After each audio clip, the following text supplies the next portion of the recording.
Fail చేసి నిన్న మొన్న వరదలు వస్తే కూడా కనీసం ప్రభుత్వం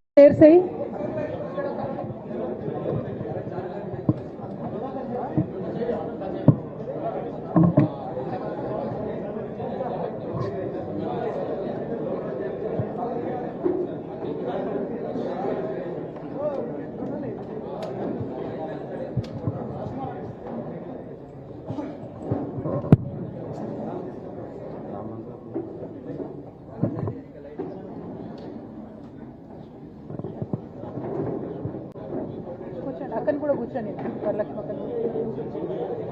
వేస్తాను ఇంకా చేసేది రాము ఇంకా చేసేపు అక్క కూర్చోండి వరలక్ష్మి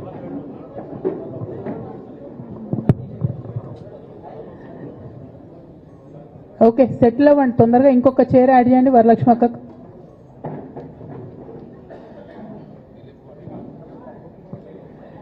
జై తెలంగాణ అందరికీ నమస్కారం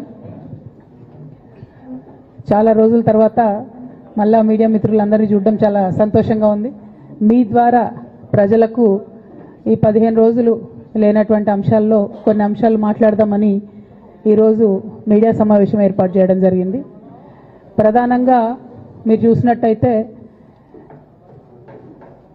ఇప్పుడున్నటువంటి కాంగ్రెస్ ప్రభుత్వం అనుక్షణం కేసీఆర్ గారు జపం చేయడం అనుక్షణం కేసీఆర్ గారి పరిపాలన బాగాలేదని చెప్పడం తప్పితే మరి వాళ్ళు ప్రజలకు ఏం చేస్తున్నారని మాత్రం ఇప్పటికి కూడా చెప్పడం లేదు అన్ని రకాలుగా ప్రజల్ని ఫెయిల్ చేసి నిన్న మొన్న వరదలు వస్తే కూడా కనీసం ప్రభుత్వం ఆదుకోలేనటువంటి దయనీయమైనటువంటి పరిస్థితిలో ఉన్నది అంతేకాదు మేమందరం ఎంపీలుగా పనిచేసినటువంటి అనుభవం ఉంది కేసీఆర్ గారు అయితే యూరియా కోసం మమ్మల్ని 6 నెలల ముందు నుండి చేజ్ చేసేవాళ్ళు మీరందరూ వెళ్ళండి తీసుకురండి మంత్రుల్ని కలవండి యూరియా ముందే తెచ్చుకుందాం స్టాక్ పెట్టుకుందాం అని చెప్పి అంటే ఒక పద్ధతి ఒక ఆలోచన ప్రజల పట్ల కన్సర్న్ ఉన్న ప్రభుత్వాలు ఎట్లా నడుస్తాయో ఒక తార్కాణంగా పనిచేసి చూపించినటువంటి కేసీఆర్ గారు ఒక పక్కన ఉంటే ఇవాళ కాంగ్రెస్ పార్టీ లిటరల్గా కంప్లీట్గా ప్రజలను సేవ చేయడంలో ప్రజలకు సేవ చేయడంలో ఫెయిల్ అయినటువంటి పార్టీగా కనిపిస్తున్నటువంటి సందర్భం మరి అటువంటి పార్టీ కేసీఆర్ గారు తరతరాలకు తరగని ఆస్తిగా కట్టినటువంటి కాళేశ్వరం ప్రాజెక్టును మరి బద్నాం చేస్తూ అందులో ఒక చిన్న పార్ట్ మేడిగడ్డ అనేటటువంటిది మహాసముద్రం లాంటి కాళేశ్వరం ప్రాజెక్టులో మేడిగడ్డ అనేది ఒక చిన్న పార్ట్ ఆ చిన్న పార్టులో ఒక 3 పిల్లర్లు కుంగిపోతే 2.5 ఏళ్ల నుంచి అదే లొలి పెడుతున్నారు కాళేశ్వరం మొత్తం కూలిపోయిందని మాట్లాడుతున్న సందర్భం ఇక దానికి నిన్న పరాకాష్ఠకు చేరుకున్నది అసెంబ్లీ వేదికగా అనేక మాటలు కేసీఆర్ గారిని అనడం నేను కేసీఆర్ గారి కూతురుగా కేసీఆర్ గారిని దగ్గర నుండి చూసినటువంటి వ్యక్తిగా చెప్తున్నాను ఫస్ట్ టైం ప్రభుత్వంలోకి రాగానే అధికారంలోకి రాగానే ఒక 6-7 నెలలు అయితే కేసీఆర్ గారు తన ఆఫీస్ రూమ్లో ఒక టేబుల్ మీద ఒక వాల్ అంతా కూడా పెద్ద టీవీ స్క్రీన్ ఉంటే 6-7 నెలలు కంప్లీట్గా రీసెర్చ్లోనే ఉన్నారు ఎట్లా నీళ్లు తీసుకురావాలి తెలంగాణకు ఏం చేయాలి మనం అనేటటువంటి రీసెర్చ్లు ఉన్నారు అటువంటి వ్యక్తి మీద ఇట్లాంటి నిందలేయడం అన్నది నిజంగా దారుణం కేసీఆర్ గారికి తిండి ధ్యాస ఉండదు డబ్బు ధ్యాస ఉండదు ఉండేది ఒకటే కేవలం తెలంగాణ ధ్యాస నేను దాదాపుగా 2006 నుండి యాక్టివ్గా పాలిటిక్స్లో నేను కూడా పాల్గొంటూ వస్తున్నాను తెలంగాణ ఉద్యమంలో పాల్గొన్నాను అప్పటి నుంచి ఇప్పటి వరకు కూడా నేను చూస్తున్నా ఎప్పుడు కూడా కేసీఆర్ గారు తెలంగాణ విషయం తప్పితే ప్రజల విషయం తప్పితే పర్సనల్ విషయాలు మాట్లాడే టైము 0.1% కూడా ఉండదు అటువంటి ఒక మహానేత మీద అటువంటి ఒక మహానాయకుడి మీద ఇన్ని అబాండాలు వేస్తూ దాన్ని రోజుకొక రీతిగా చెప్పుకుంటూ మాట్లాడితే చాలు కేసీఆర్ అవినీతి చేసిండు మాట్లాడితే చాలు కేసీఆర్ ఏదో 1,00,000 కోట్లు దోసుకున్నాడు నిజాం కన్నా రిచ్ అవ్వాలనుకున్నాడట డెఫినెట్గా నిజాం బాటలోనే నడుస్తాం నిజాం కట్టిన ఉస్మాన్ సాగర్లోనే కదా ఇయాలటి కూడా హైదరాబాద్ ప్రజలు నీళ్ళు తాగుతున్నది ఆ నిజాం ఆదర్శం ఆ నిజాం స్ఫూర్తి అని కేసీఆర్ గారు చాలా సందర్భాలలో చెప్పిండ్రు ఇవాళ కాళేశ్వరం కడితే నేను చెప్తున్నా గ్యారెంటీగా ఇంకా 200 సంవత్సరాల తర్వాత కూడా తెలంగాణ బిడ్డలు కేసీఆర్ గారిని తలుచుకుంటారు అటువంటి గొప్ప ప్రాజెక్టు కాళేశ్వరం ప్రాజెక్టు ఆ ప్రాజెక్టు డెప్త్ అర్థం కాక తెలంగాణ భౌగోళిక స్వరూపం మీకు అర్థం కాక మీకు తెలంగాణ పట్ల అవగాహన లేక కేసీఆర్ గారికి ఉన్న నాలెడ్జ్, ఆయన ఎక్స్పీరియన్స్, ఆయన ఉమ్మడి ఆంధ్రప్రదేశ్లో ఆయన అనుభవించినటువంటి వివక్ష, ఇప్పుడున్న ముఖ్యమంత్రి గారు ఉమ్మడి ఆంధ్రప్రదేశ్లో కూడా మనకు వ్యతిరేకంగా పనిచేసినటువంటి వ్యక్తి, ఇప్పటికి కూడా పక్క రాష్ట్రం ఎజెండా అమలు చేసేటటువంటి వ్యక్తి, ఇప్పటికి కూడా అక్కడ బనకచెర్ల కడతా ఉంటే మాట్లాడినటువంటి వ్యక్తి. అటువంటి వ్యక్తి నిన్న పొద్దు నుండి సాయంత్రం వరకు అసెంబ్లీలో కేసీఆర్ గారిని ఎన్ని అనరాని మాటలు అన్నారు, వింటుంటే గుండె తరుక్కపోతా ఉంది. ఎందుకోసం అనాలి అన్ని మాటలు కేసీఆర్ గారిని? కేవలం రాజకీయ లబ్ధి పొందడానికి మాత్రమే, అంతకుమించి ఏమీ లేదు. ఇదే రేవంత్ రెడ్డి గారు అంతకుముందు ఒక టీవీ ఇంటర్వ్యూలో చెప్పారు, కేసీఆర్ గారికి పైసల మీద ఆశ లేదు, పాపం ఆయనకు మీటింగ్ పెట్టాలంటే కూడా పైసలు ఎప్పుడు కావాలంటే అప్పుడు చూస్తారు ఎక్కడున్నాయని, కానీ అప్పటిదాకా ఆలోచన కూడా చేయరని. మరి అటువంటి కేసీఆర్ గారి మీద ఇంత కుట్రపూరితంగా అభాండాలు ఎందుకు వేస్తున్నారు? వేసేటటువంటి అవకాశం ఎవరిచ్చారు అన్నది కూడా ఇవాళ బీఆర్ఎస్ పార్టీ శ్రేణులు కూడా ఆలోచన చేయాలి, తెలంగాణ ప్రజలు కూడా ఆలోచన చేయాలి. ఎందుకోసం వస్తుంది కేసీఆర్ గారికి అవినీతి మరక ఎవరి వల్ల అంటింది అలా? అది ఆలోచన చేసుకోవాలి కదా మనం కూడా.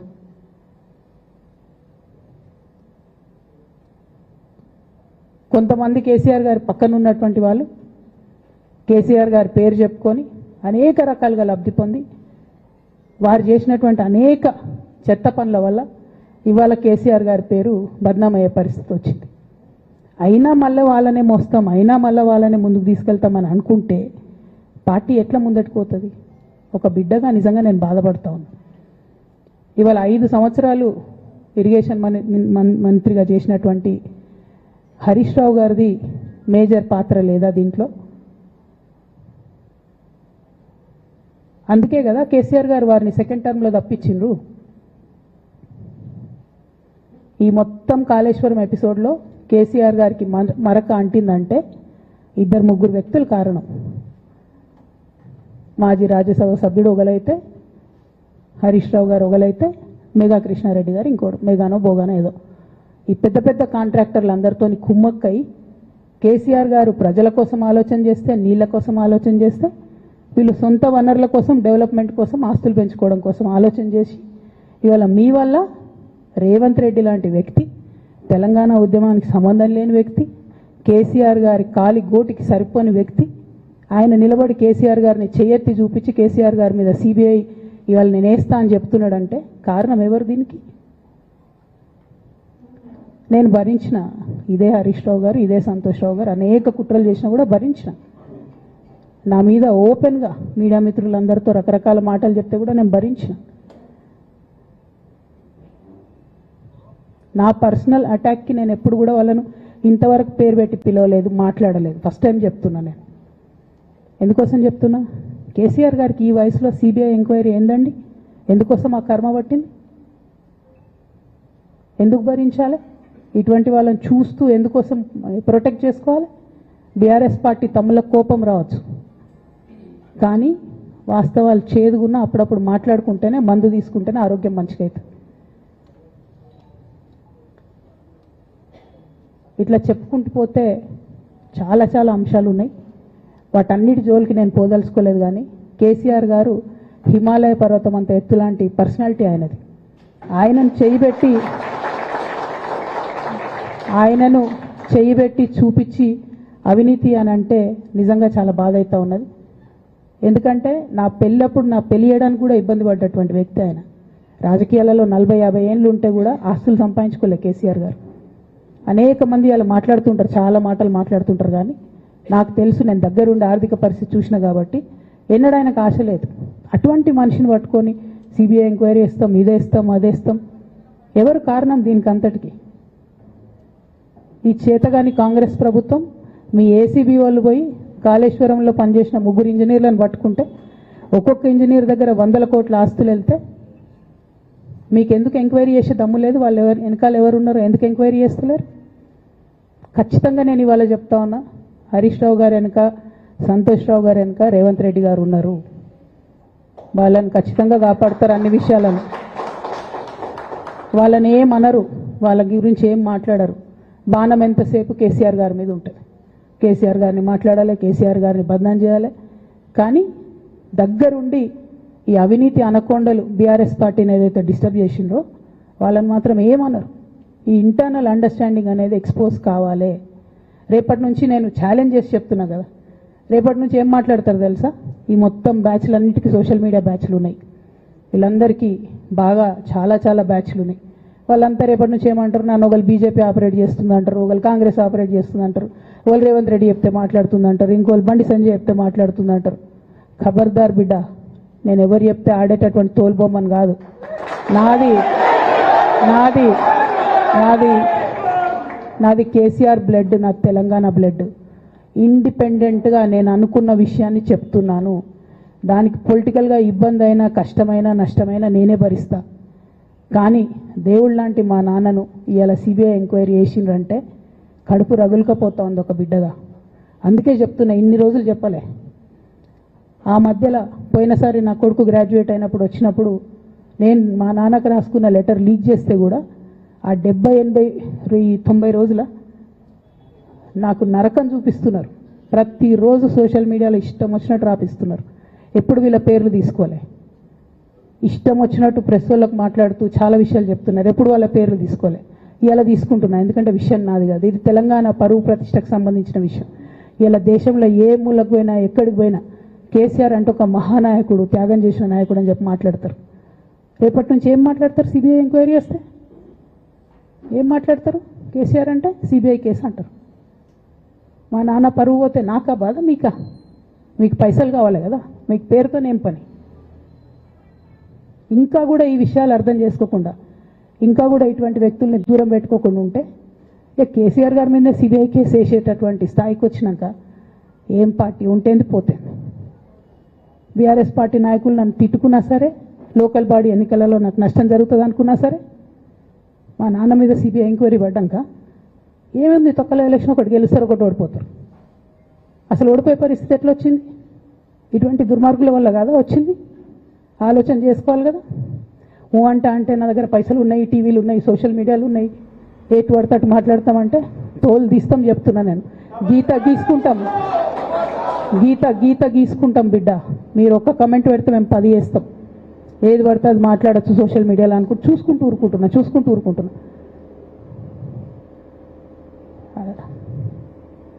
పెద్ద సార్ దగ్గరకు వచ్చినాక ఇక కాంప్రమైజ్ అయ్యేది ఏం లేదు. ఘోష్ కమిషన్ వేసిన రోజే నేను చెప్పిన, ఎందుకు రియాక్ట్ కాలేదు పార్టీ అని అడిగిన ఆ రోజునే. నిన్న సిబిఐ ఎంక్వైరీ చేస్తున్నా అని రేవంత్ రెడ్డి గారు అసెంబ్లీలో చెప్తే తెలంగాణ బంద్ కాలియద్దా, బగ్గు మనొద్దా తెలంగాణ? ఎట్లా మాట్లాడతారు? నిజంగానే మనిషి అవినీతి అయితే, నిజంగానే మనిషి డబ్బులు తినోడైతే వేరు మాట. ఆయనకు తిండి మీద కూడా ధ్యాస ఉండదా బాబు? తెలంగాణ అదే పిచ్చి.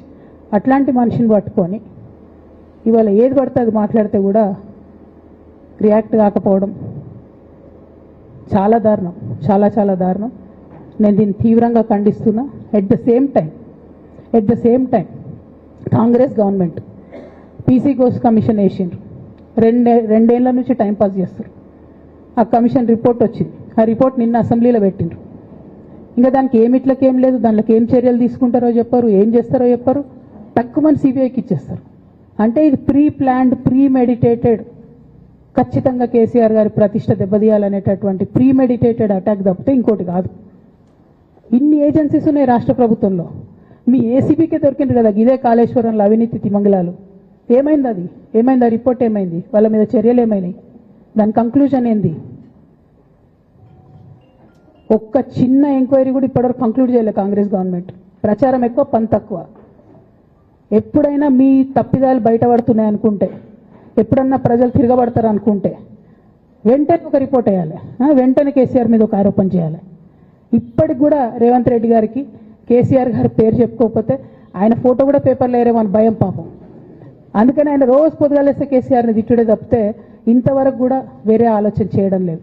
మేము డిమాండ్ చేస్తూ ఉన్నాం కాంగ్రెస్ ప్రభుత్వాన్ని, మీరు బట్టగాల్చి మీదేసినట్టు ఆరోపణలు వేయడం కాదు, మీకు దమ్ము ధైర్యం ఉంటే నేను పేర్లు కూడా చెప్పిన, చూడండి ఎక్కడి వరకు పోతారో చూస్తాం. మీకు అండర్స్టాండింగ్ లేకపోతే మీకు అండర్స్టాండింగ్ పెట్టుకొని కేసీఆర్ గారిని టార్గెట్ చేయడం ఇది పొలిటికల్గా కరెక్ట్ కాదు. మన రాష్ట్రంలో ఇటువంటి వాతావరణం ఇదివరకు లేకుండే, రేపు పొద్దున కూడా ఉండొద్దని చెప్పి నేను కోరుతాను. కాంగ్రెస్ ప్రభుత్వం కేవలం కాళేశ్వరం విషయమే కాదు, బీసీల విషయంలో ఎంతగా మోసం చేస్తున్నారు. ఫస్ట్ ఏమో బిల్లు పెడతారు, మేమందరం లొల్లి పెడితే టైంపాస్ చేసి 1.5 year తర్వాత బిల్లు పెట్టిండ్రు. బిల్లు పెడితే కనీసం గవర్నర్ దగ్గర పోరు, కనీసం రాష్ట్రపతి దగ్గర పోరు, ప్రధానమంత్రి దగ్గర పోరు. గవర్నర్ పెండింగ్ పెట్టుకుంటే ఎందుకు సుప్రీంకోర్టు కోతలేరు? ఇంకా కూడా మళ్ళీ ఛాలెంజ్ చేసి అడుగుతా ఉన్నాను నేను, ఎందుకు సుప్రీంకోర్టు కోతలేరు? మీరు September 30 లోపల ఎన్నికలు చేస్తామని చెప్పిండ్రు. September 30 లోపలన్నా సుప్రీంకోర్టుకు పోండి. డీమ్ టు బి అప్రూవ్డ్ అనుకుంటే ఇదే ఎలక్షన్లో బెనిఫిట్ అవుతుంది కదా బీసీలకు. ఆ తర్వాత ఇంకొక ఆర్డినెన్స్ తెచ్చిరు, అది పెండింగ్ ఉంది గవర్నర్ దగ్గర. కనీసం దాని మీద సుప్రీంకోర్టు కోండి, దాని మీద కూడా పోతలేరు. మళ్ళీ నిన్నో కొత్త కథ, 50% స్లాబ్ ఎత్తేస్తామట. కామెడీ రోజు రోజుకి. ఏంది ఇది? ఎందుకోసం అంటే ఇదంతా బీహార్లో ఎన్నికలు అవుతున్నాయి. వాళ్ళ రాహుల్ గాంధీ గారి పిఆర్ యాక్టివిటీకి రోజు ముచ్చడి చెప్పాలి ఆయన. ఇక్కడ వీళ్ళు నిన్న 50% క్యాప్ ఎత్తేస్తున్నామని కొత్త కథ చెప్పిండ్రు. మీరు చూడుని రేపెల్లుండి నుంచి రాహుల్ గాంధీ బీహార్లో ఏం మాట్లాడతాడు? హమ్నే 50% సీట్ తోడది అంటాడు ఆయన బీహార్ ఎన్నికలలో. ఆయన అక్కడ చెప్పుకోవాలి కాబట్టి పిఆర్ యాక్టివిటీ కోసం వీళ్ళు ఇక్కడ చేస్తున్నారు తప్పితే, బీహార్ ఎన్నికల కోసం తెలంగాణ బీసీ బిడ్డలను బలిపెడుతున్నారు రేవంత్ రెడ్డి గారు తప్పితే, నిజంగా చిత్తశుద్ధితోని బీసీలకు ఏదైనా బెనిఫిట్ చేద్దామనే ఉద్దేశమే మీకు లేదు. అటువంటి ఉద్దేశం మీకు ఉంటే మీ వైఖరి ఇట్లా ఉండదు. కేవలం కాంగ్రెస్ పార్టీ బీసీలను నయవంచన చేస్తున్నది. మీరు ఇట్లనే చేస్తుంటే బీహార్ ఎన్నికలు వస్తే మేము తెలంగాణ జాగృతి మొత్తం పోయి బీహార్లో మీకు వ్యతిరేకంగా ప్రచారం చేస్తాం. తెలంగాణ బీసీలను మీరు మోసం చేసిరని చెప్పి అక్కడికి పోయి కూడా మీకు ప్రచారం చేస్తాం. మీ యొక్క బండారం కూడా బయట పెడతామని ఈ సందర్భంగా నేను తెలియజేస్తా ఉన్నా. బీసీల విషయమైనా కాళేశ్వరం విషయమైనా చిత్తశుద్ధి లేనటువంటి కాంగ్రెస్ పార్టీని ఖచ్చితంగా మీ వైఖరిని ఎండగడతామని చెప్పి తెలియజేస్తూ, సిబిఐ ఎంక్వైరీ చేసుకున్నా, మీరు ఏ ఎంక్వైరీ చేసుకున్నా కేసీఆర్ గారు మాత్రం కడిగిన ముత్యంలాగా బయటకు వస్తారని మళ్ళొకసారి తెలియజేసుకుంటూ మీ అందరి దగ్గర కూడా నేను సెలవు తీసుకుంటా ఉన్నాను. Thank you. జై తెలంగాణ, జై జాగృతి, జై కేసీఆర్.